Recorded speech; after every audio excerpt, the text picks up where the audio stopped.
It is fascinating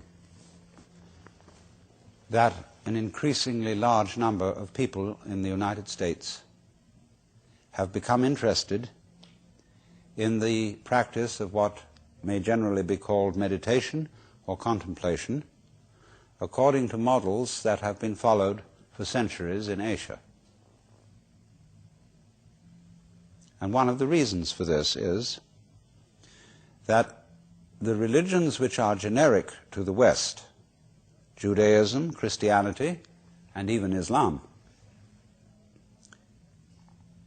are more talkative than contemplative. In other words, when you go to a church service, if you're a Protestant, you expect the main event to be the sermon, and also the minister's prayer, offered more or less spontaneously, telling God how to control the universe.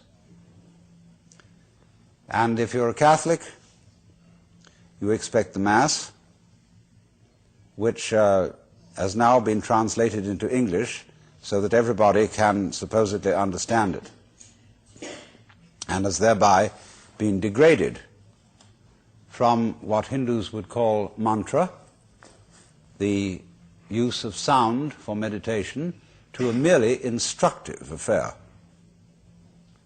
We are very verbose in our religion. And because of that, it's all words, words, words. And only rarely does this help us to transform our consciousness.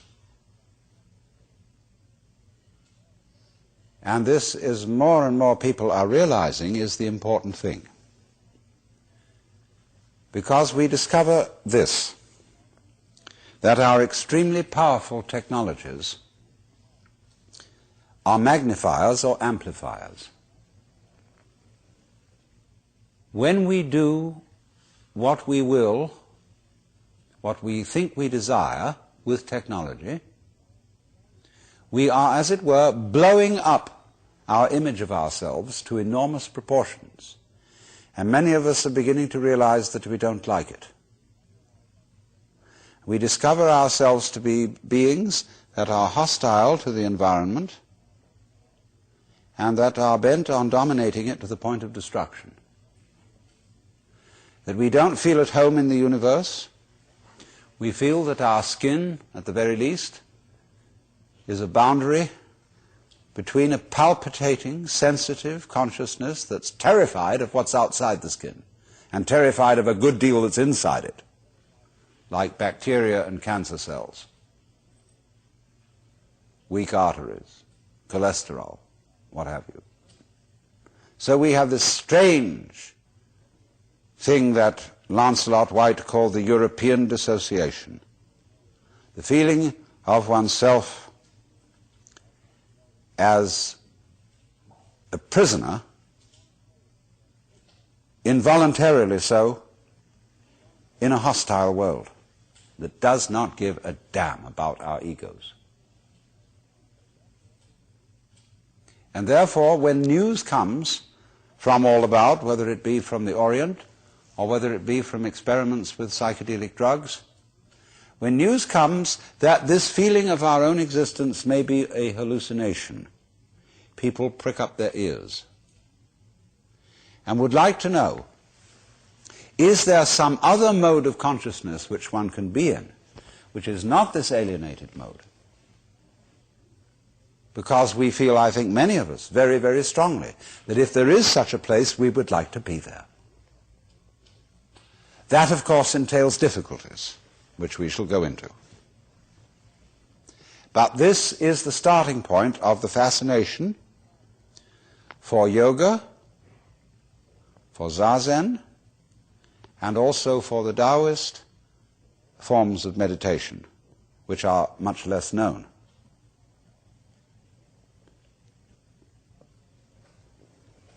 But there arise problems about this when we are going to convey these disciplines to Western people. Because Western people who are interested in things of this kind are apt to be very interested. Whereas, on the other hand, in cultures where things of this kind have been known for thousands of years, there is a tendency for them to become rather rotish. And therefore, the way of teaching these disciplines, which many Asian teachers use, are designed not for mature adults, but for relatively young people who are not interested in learning them. In other words, when a kind of religion, let's take the case of Zen Buddhism, or in Chinese it is called Chan, when after some years pious people have followed these disciplines and learned to enjoy them, they have a way of telling their children that you ought to enjoy this too. See? And we would like you to go to the monastery. And furthermore, when there's the superstitious feeling that raising a son to be a monk or a priest redounds to one's own good merit in future lives, the more sons you send into the priesthood, the better. It's the same in Catholic countries. It was the same among the British in the Anglican Church during the 18th century, when the first son of the family went into the law, because he had then a good chance of being a successful politician. The second son went into the army, and the third son went into the priesthood. And it was a matter of course. And they had no real interest in religion. They weren't really curious. It was something they were studying out of filial duty to their parents. And especially in these days in Japan, when in order to inherit your father's temple, you have to go to the monastery and take Zen training, it becomes a matter of some urgency. So you have a lot of unwilling young men, sometimes young women, in the nunneries, learning the meditative disciplines under the supervision of ecclesiastical taskmasters who are everywhere in the world exactly the same. I attended from the ages of 13 to 17 an ecclesiastical boys' boarding school in England. I can assure you I've had enough of it. We were very sternly disciplined in the same way as Zen monks are disciplined in Japan today. And it just strikes me as funny that I have what I call the aching legs school of Zen, in which one sits in Zazen for an unnecessarily long time until one gets paralyzed. And then people come back from Japan or from anywhere and brag about how their legs hurt, as if it was some extremely esoteric discipline. And, you know, they bang them about with boards on the shoulders, and like in England, they swipe them on the bottoms with canes. And it's all the same old story. And I think we need to go beyond this and develop a certain maturity towards the practice of meditation that is not based on all this boys' boarding school business. But it's very difficult to make people who have been brought up in that system see the point. Because they say, well, we got it this way, and that's the way you have to go in order to get it. So we have discussed this matter, and we feel that there can be an approach which does not insult the dignity of interested Western adults. Oh, some people love to have their dignity insulted because they think it's good for them, because it's going to subdue their egoistic pride. But nothing is more egoistic than the project of subduing your egoistic pride. We can read it straight out of Zhuangzi in the dialogue between Lao Tzu and Confucius. Or, you know, it's an apocryphal dialogue. Zhuangzi was a great humorist, and he used the most outrageous stories and examples to illustrate his points. And so he put into the mouth of Confucius all sorts of things that Confucius would never have dreamed of saying, but he also arranges a dialogue between Lao Tzu and Confucius in which Confucius gets the wrong end of the stick, where Lao Tzu talks to him and asks him, what is your teaching? And he says it is charity and duty to one's neighbor and absence of self. Well, he says, sir, you are causing great disruption in the empire. Is not your elimination of self a positive manifestation of self? You are like somebody beating a drum in search of a fugitive. I mean, we would say, it is like the police about to raid a whorehouse with the sirens on, so that everybody hears them coming and runs away. You see? So in the same way, when you go after with the project to eliminate your selfishness, nothing could be more in the nature of spiritual pride.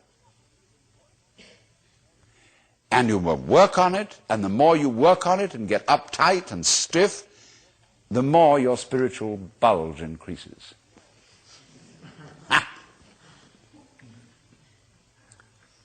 So in the Taoist doctrines, there is a principle called Wu Wei.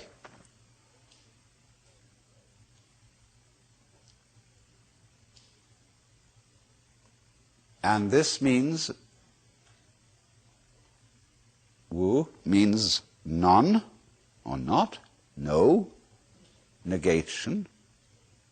Wei has a combination of meanings. It can mean action, making, but the best translation I have found for it is forcing. And so Wu Wei is the principle of not forcing in anything that you do. Now we know when we watch any performance of an artist, be it a dancer or an actor or a musician, we know immediately when the performance is forced. And we say it doesn't ring true, it's too artificial, it doesn't seem to be natural. Many people who study the Taoist doctrines think that Wu Wei means do nothing, in the sense of laissez-faire, be lazy, always be passive. It doesn't mean that. There is a time for action. When you study judo, you use muscle only at the right moment. When your opponent is hopelessly overextended and off balance, and you add a little muscle to it and you throw him across the room. But only then. You never use muscle at the wrong moment. For as Shakespeare knew perfectly well, there is a tide in the affairs of men which, taken at its flood, leads on to fortune. And so Wu Wei is based on knowledge of the tide, the drift of things. Get with it. Wu Wei is the art of sailing rather than the art of rowing. So, if you say now, one of the most famous sayings in the Lao Tzu book is superior virtue has no intention to be virtuous, and thus is virtue. Inferior virtue cannot let go of virtuosity, and thus is not virtue. So one could also say, the real Wu Wei is not intentionally Wu Wei, and so is Wu Wei. But inferior Wu Wei so tries to be Wu Wei that it isn't. In other words, this is saying Wu Wei is not a matter of cultivated passivity or even of cultivated spontaneity, because there are people who think that they are released, that they have realized that they are the Tao, as all of us in fact are, or that you are, to put it into Vedanta terms, every one of us is the Brahman, the eternal self of the universe, beyond all description or classification or thought. And you say, okay, baby, I'm that. Now I'm going to have a ball. Well, what kind of a ball do they have?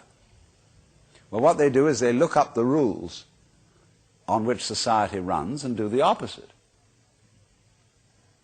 Well, that's still running by the rules of society. And it's the mirror image in reverse. That's not spontaneity.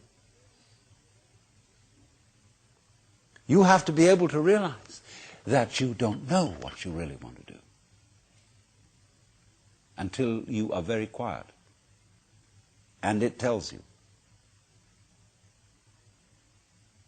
So, to quote Jesus,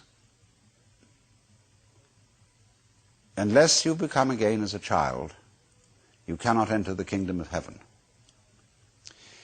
And if you read the Bible, incidentally, which is a very dangerous book, as I'm going to be demonstrating in Playboy this December,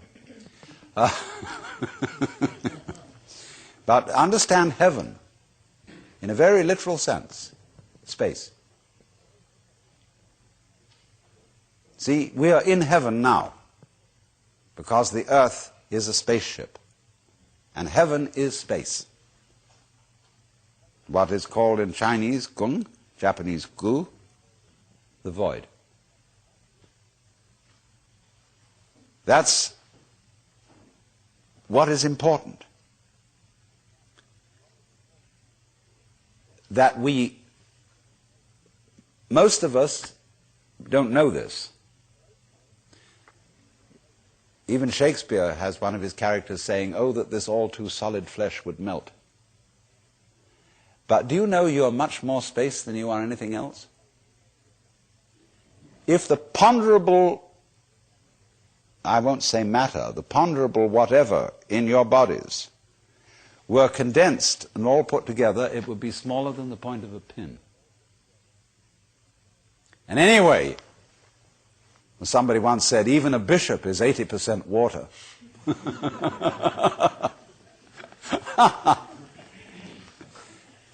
We are airy nothings. So space is somehow very, very fundamental. We'll go into this in further way. But we understand that heaven is space.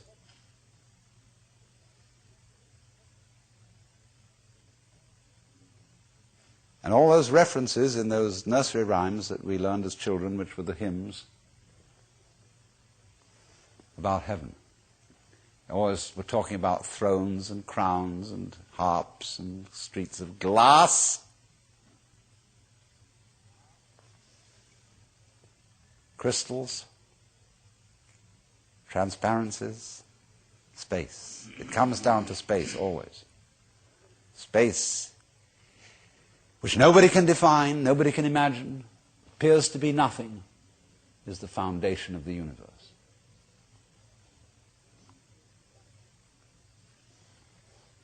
But you have to become again as a child to see that. Now you go back to your childhood. What were the fascinating things? What's out there? What's beyond the stars? How long does it go on? And Mama said, it goes on always and always and always. The child wonders. He's excited that there's something that never ends. Then the child asks about time. How long ago is long ago? Well, the Bible says that in the beginning God created the heaven and the earth. Well, what did God do before he did that? Well, as one person said, he sat up thinking punishments in hell for people who ask silly questions. But still, that is only a joke. And the child thinks of God going back and back and back forever, with never beginning. So in the same way you think about death. Go to sleep and never wake up. Never.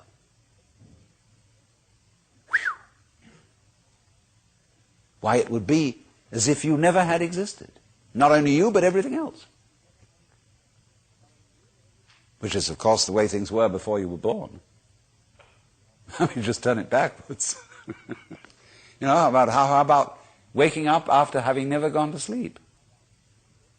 That's quite a thought. There's something fishy about it all. Ichthys, Jesus Christus Theou Ios, here, the fish.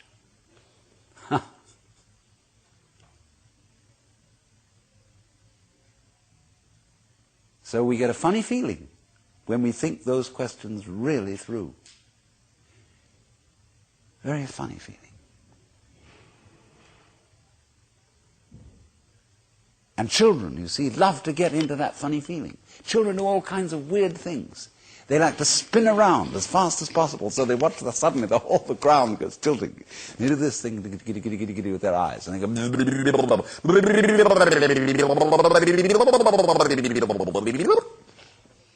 and they make faces and test out their bodies in all sorts of funny ways, because they know from the beginning that the world is weird. A strange thing.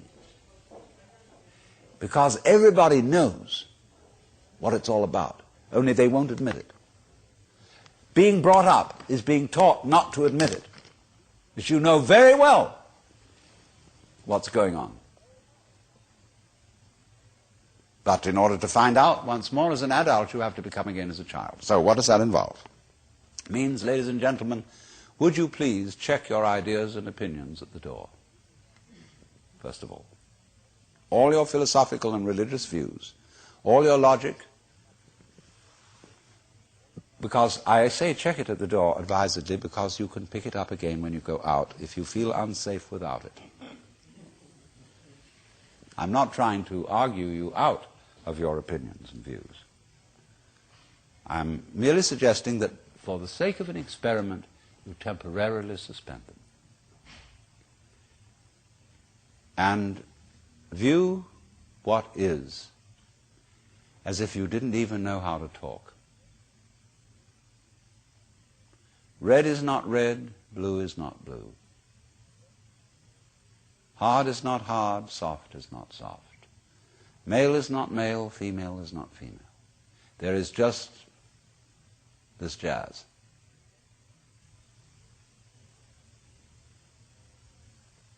It will not be possible to compel yourselves into this way of looking at things, because what Buddhists call habit energy is going on. And as I talk to you, you will find yourselves thinking in a compulsive and habitual way, this is red, this is green, this is something, this is nothing, this is solid, this is space. All right, but treat those thoughts that are going on in your head in exactly the same way as if they were, see? That's all they are. Like shapes in the spray as the sea breaks on the rocks.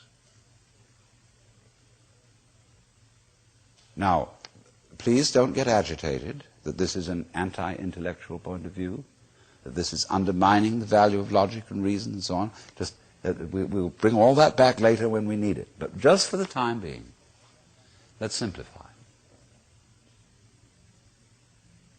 Close your eyes. Listen.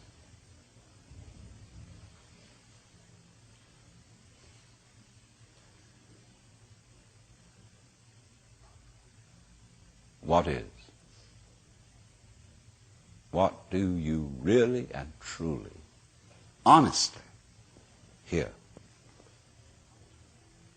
Don't name it. Just as if it were music.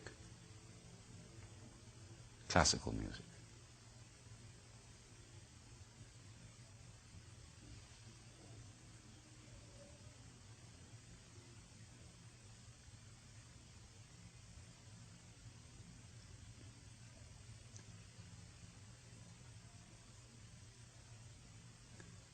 Can you hear the past? Can you hear the future?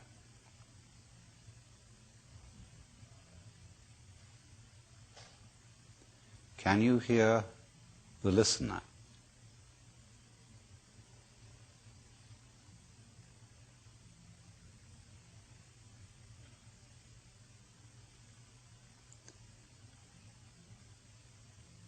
Where do the sounds come from?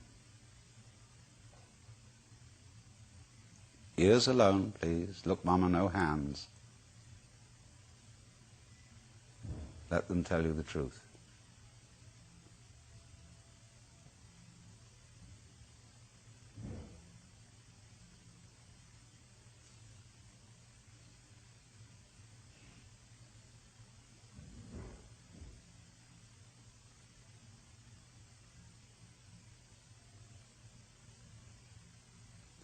You may be talking to yourselves, Don't try to repress it, as I said. Just disregard it. That happens. It's like an itch. Really listen. Dig that sound.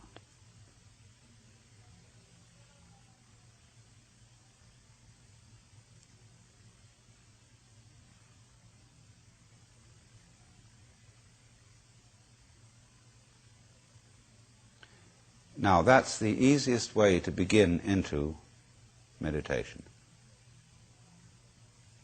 for most people. We're all different, of course, and there are different things for different people's temperaments. But I find it simplest to illustrate it by hearing without comment, so that you can get into tune with what is. You can't really get out of tune with it, but we don't know that yet. Maybe some of you do.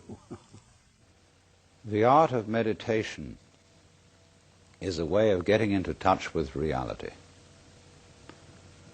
And the reason for it is that most civilized people are out of touch with reality because they confuse the world as it is with the world as they think about it, and talk about it, and describe it. For on the one hand, there is the real world, and on the other, a whole system of symbols about that world which we have in our minds. These are very, very useful symbols. All civilization depends on them. But like all good things, they have their disadvantages, and the principal disadvantage of symbols is that we confuse them with reality, just as we confuse money with actual wealth, and our names about ourselves, our ideas of ourselves, our images of ourselves with ourselves. Now, of course, reality, from a philosopher's point of view, is a dangerous word. A philosopher will ask me, what do I mean by reality? Am I talking about the physical world of nature? Or am I talking about a spiritual world? Or what? And to that I have a very simple answer. When we talk about the material world, that is actually a philosophical concept. So in the same way, if I say that reality is spiritual, that's also a philosophical concept. And reality itself is not a concept. Reality is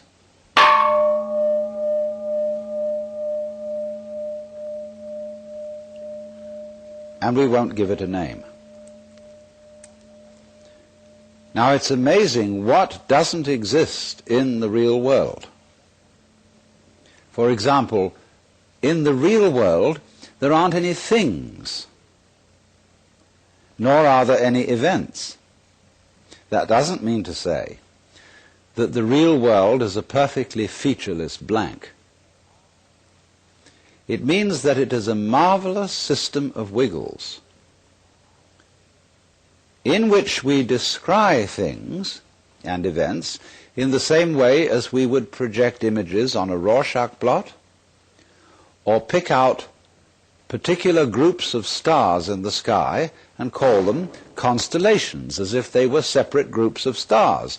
Well, they're groups of stars in the mind's eye, in our system of concepts. They are not out there as constellations already grouped in the sky. So in the same way, the difference between myself and all the rest of the universe is nothing more than an idea. It is not a real difference. And meditation is the way in which we come to feel our basic inseparability from the whole universe. And what that requires is that we shut up. That is to say, that we become interiorly silent and cease from the interminable chatter that goes on inside our skulls. Because you see, most of us think compulsively all the time. That is to say, we talk to ourselves. And I remember when I was a boy, we had a common saying, talking to yourself is the first sign of madness. Now, obviously, if I talk all the time, I don't hear what anyone else has to say. And so in exactly the same way, if I think all the time, that is to say, if I talk to myself all the time, I don't have anything to think about except thoughts. And therefore I'm living entirely in the world of symbols, and I'm never in relationship with reality. All right, now that's the first basic reason for meditation. But there is another sense, and this is going to be a little bit more difficult to understand, why we could say that meditation doesn't have a reason or doesn't have a purpose. And in this respect, it's unlike almost all other things that we do, except perhaps making music and dancing. Because when we make music, we don't do it in order to reach a certain point, such as the end of the composition. If that were the purpose of music, to get to the end of the piece, then obviously the fastest players would be the best. And so likewise, when we are dancing, we are not aiming to arrive at a particular place on the floor, as we would be if we were taking a journey. When we dance, the journey itself is the point.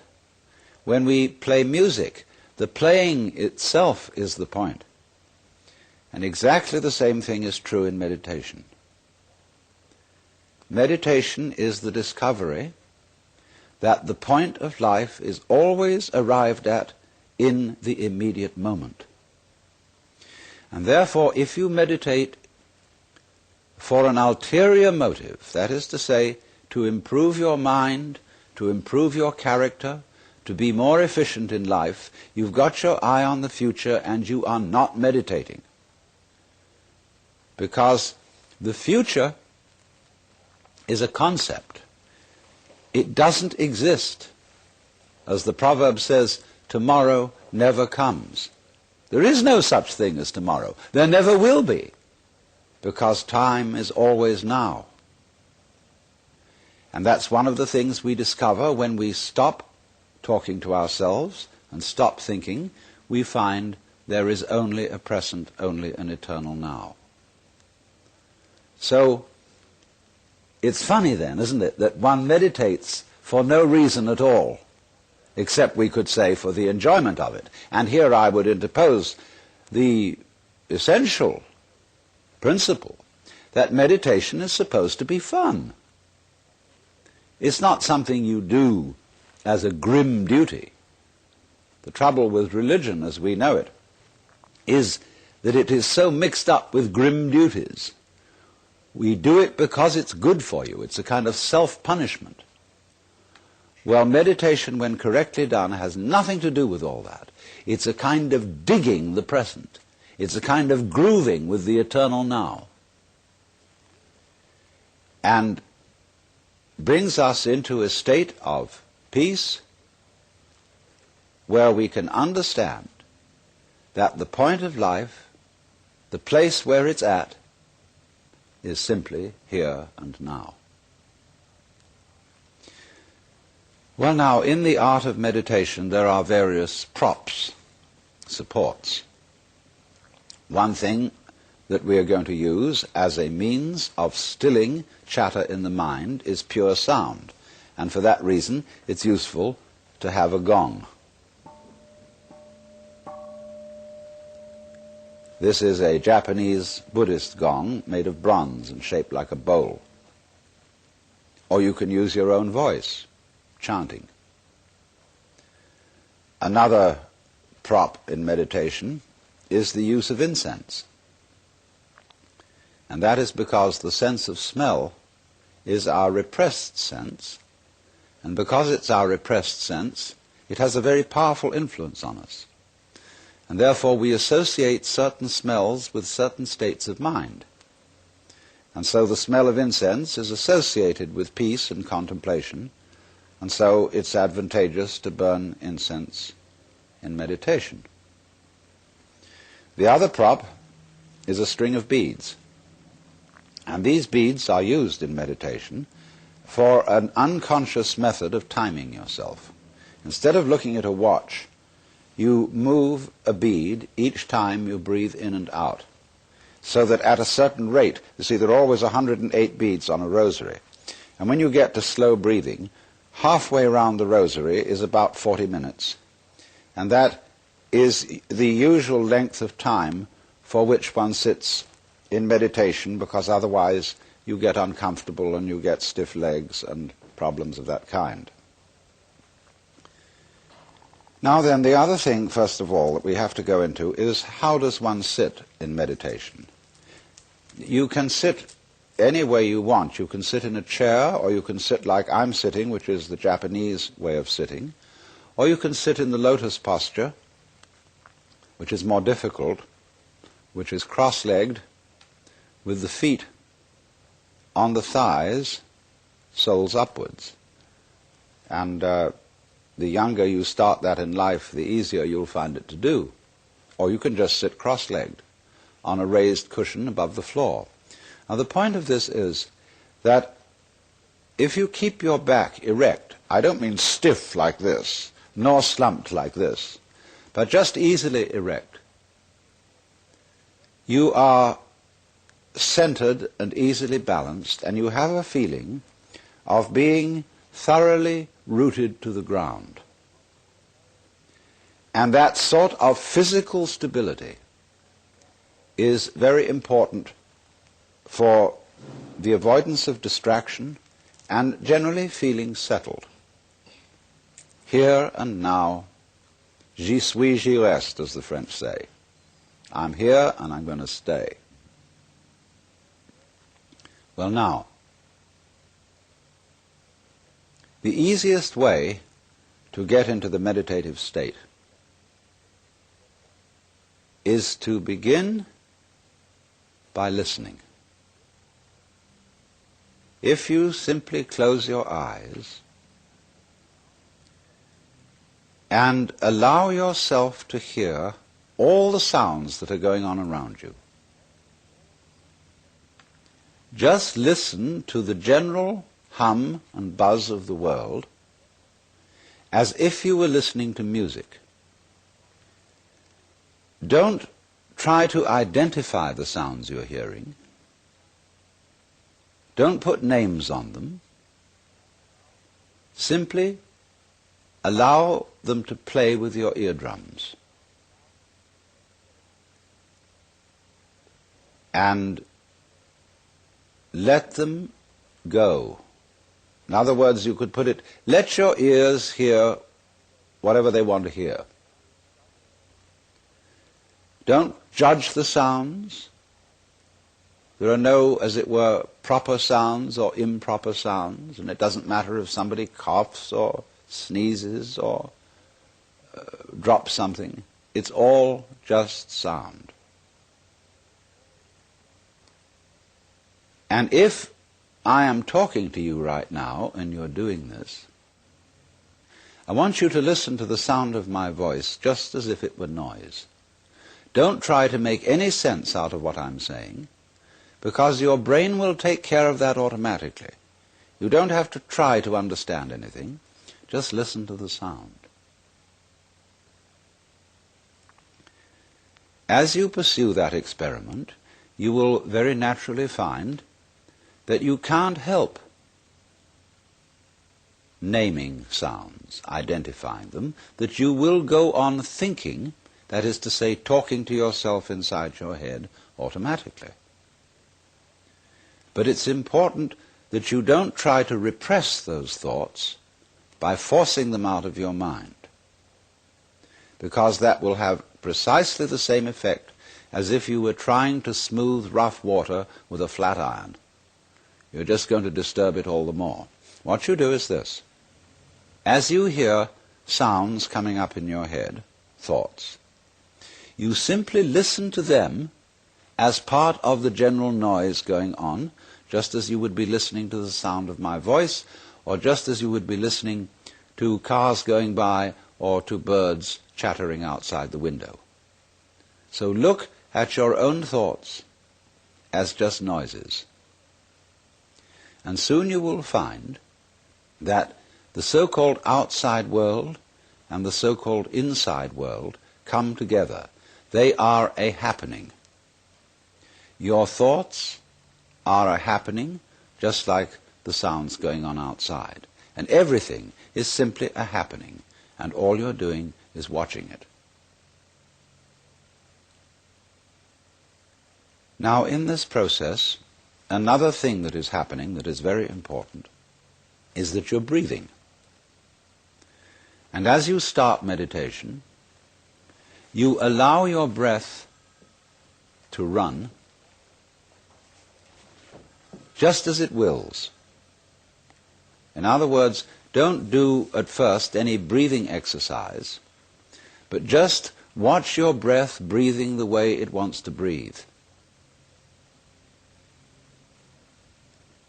And notice a curious thing about this. You say in the ordinary way, I breathe, because you feel that breathing is something that you are doing voluntarily, just in the same way as you might be walking or talking. But you will also notice that when you are not thinking about breathing, your breathing goes on just the same. So the curious thing about breath is that it can be looked at both as a voluntary and an involuntary action. You can feel on the one hand, I am doing it, and on the other hand, it is happening to me. And that is why breathing is a most important part of meditation, because it is going to show you, as you become aware of your breath, that the hard and fast division that we make between what we do on the one hand and what happens to us on the other is arbitrary. So that as you watch your breathing, you will become aware that both the voluntary and the involuntary aspects of your experience are all one happening. Now that may at first seem a little scary, because you may think, well, am I just the puppet of a happening, the mere passive witness of something that's going on completely beyond my control? Or on the other hand, am I really doing everything that's going along? Well, if I were, I should be God. And that would be very embarrassing, because I would be in charge of everything. That would be a terribly responsible position. The truth of the matter, as you will see it, is that both things are true. You can see it that everything is happening to you, and on the other hand, you're doing everything. For example, it's your eyes that are turning the sun into light. It's the nerve ends in your skin that are turning electric vibrations in the air into heat and temperature. It's your eardrums that are turning vibrations in the air into sound, and in that way you are creating the world. But when we're not talking about it, when we're not philosophizing about it, then there is just this happening, this, and we won't give it a name. Now then, when you breathe for a while, just letting it happen, and not forcing it in any way, you will discover a curious thing, that without making any effort, you can breathe more and more deeply. In other words, supposing you simply are breathing out, and breathing out is important because it's the breath of relaxation, as when we say, whew, and heave a sigh of relief. So when you are breathing out, you get the sensation that your breath is falling out. dropping, dropping, dropping out with the same sort of feeling you have as if you were settling down into an extremely comfortable bed. And you just get as heavy as possible and let yourself go. And you let your breath go out in just that way. And when it's thoroughly, comfortably out and it feels like coming back again, you don't pull it back in, you let it fall back in, letting your lungs expand, expand, expand, until they feel very comfortably full, and you wait a moment and let it stay there, and then once again you let it fall out. And so in this way you will discover that your breath gets quite naturally easier and easier and slower and more powerful. So that with these various aids, listening to sound, listening to your own interior feelings and thoughts, just as if they were something going on, not something you're doing, but just happenings, and watching your breath as a happening that is neither voluntary nor involuntary. You are simply aware of these basic sensations. Then you begin to be in the state of meditation. But don't hurry anything. Don't worry about the future. Don't worry about what progress you're making. Just be entirely content to be aware of what is. Don't be terribly selective, particular, say, I should think of this and not of that. Just watch whatever is happening. Now then, to make this somewhat easier, to have the mind free from discursive, verbal thinking, sound or chanted sound is extremely useful. If you, for example, simply listen to the gong,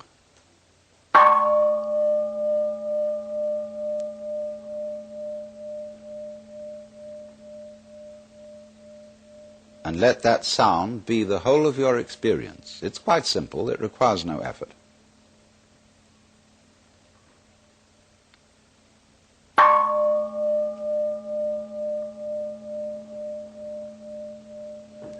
And then along with that, especially if you don't have a gong, we can use what are called in the Sanskrit language mantra. Mantra are chanted sounds which are used not so much for their meaning as for the simple tone. And they go along with that easy kind of slow breath. One of the basic mantras is, of course, the sound Om. That sound is used because if you spell it out, A-U-M, it runs from the back of your throat to your lips, and therefore it contains the whole range of the voice. And for that reason it represents the total energy of the universe.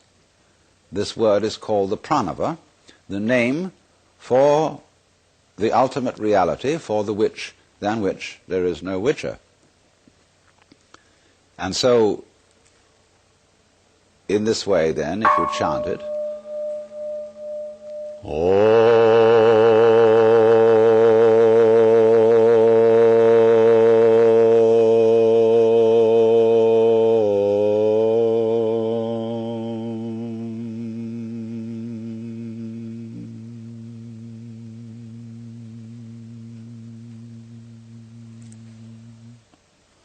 and it's varied like this.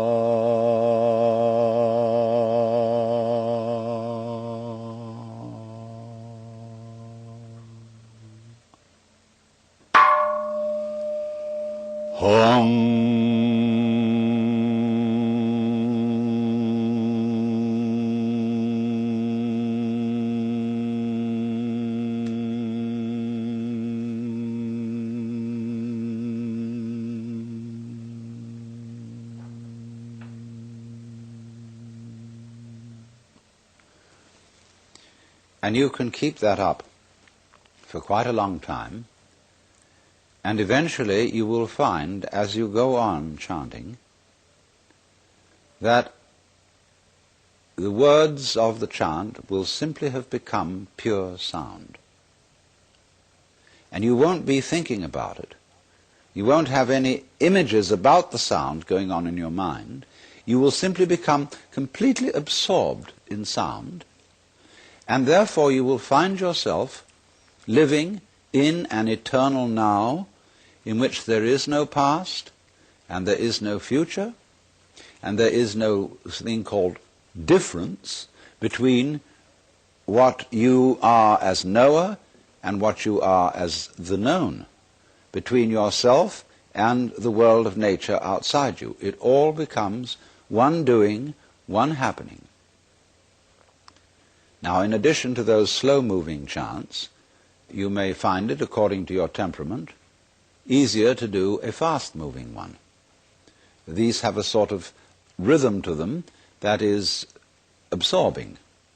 Say, a chant that many of you have heard that goes, Hare Krishna, Krishna Krishna, Hare Hare, Hare Krishna, Krishna Krishna, Hare Hare, Hare Rama, Rama Rama, Hare Hare, Hare Krishna, Krishna Krishna, Hare Hare, Hare Rama, Rama Rama, Hare Hare. And it doesn't matter what it means. Actually, Krishna and Rama are the names of Hindu divinities. But that's not the point. The point is just to get with that thing that is running. Hare Krishna, Krishna Krishna, Hare Hare, and so on. And if you're a Christian or a Jew and you feel more inclined to use a meditation word that is more congenial to you, you can use, say, Alleluia, Alleluia,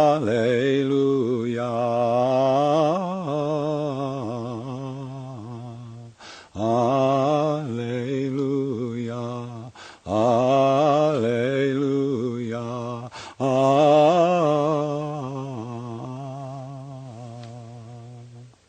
Or if you're a Mohammedan, you can use the Allah, the name of God. They have a way of doing it, which gets very exciting. It goes, Allah, Allah, Allah, Allah, Allah, Allah, Allah, Allah, Allah, Allah, Allah, Allah, Allah, Allah, Allah,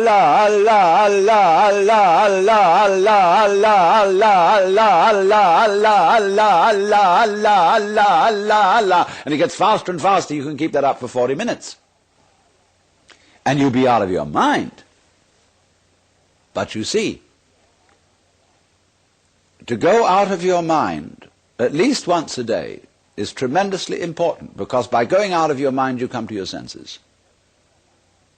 And if you stay in your mind all the time, you are over-rational. In other words, you're like a very rigid bridge, which, because it has got no give, no craziness in it, is going to be blown down in the first hurricane.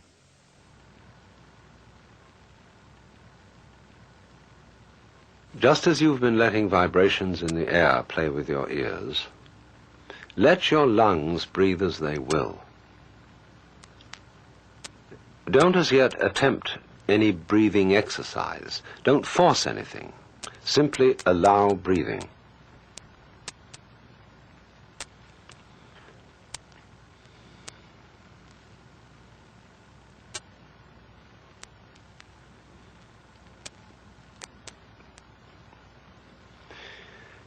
Now, is this breathing a voluntary or involuntary action? Or both? Or neither? Just feel it without taking sides, without words. And again, hear my voice as if it were wind in the trees or the sound of waves.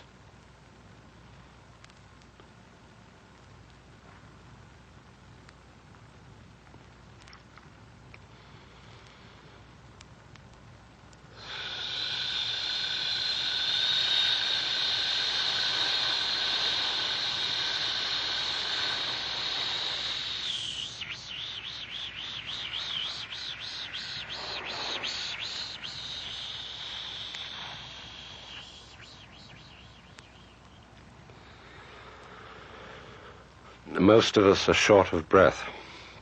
We never really empty our lungs.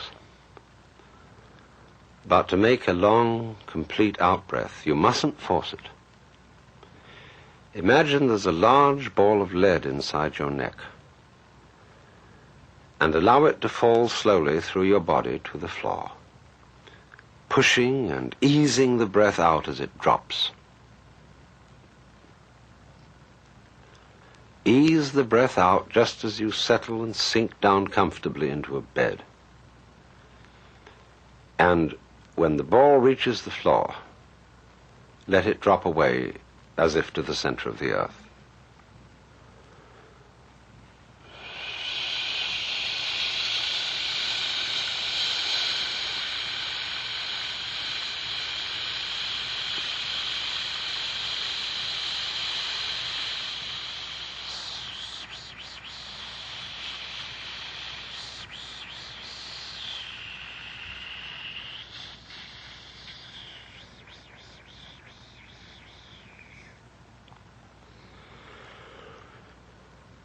Then let the breath come back in as a reflex without pulling it. And then imagine another ball of lead in the neck. And again, let it fall out, long and easy.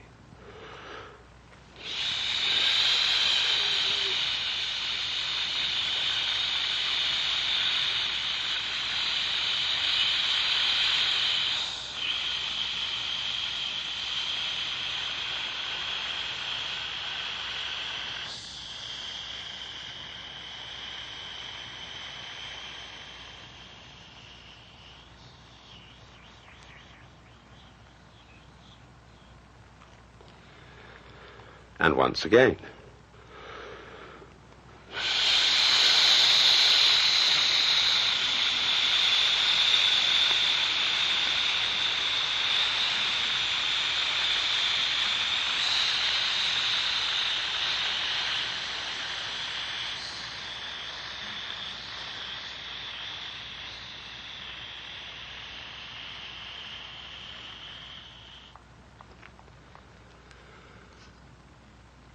Now, do you see what's happening? You are generating a great deal of energy without trying or forcing. Two things seem to be happening at once. First, the outflow of breath is simply falling.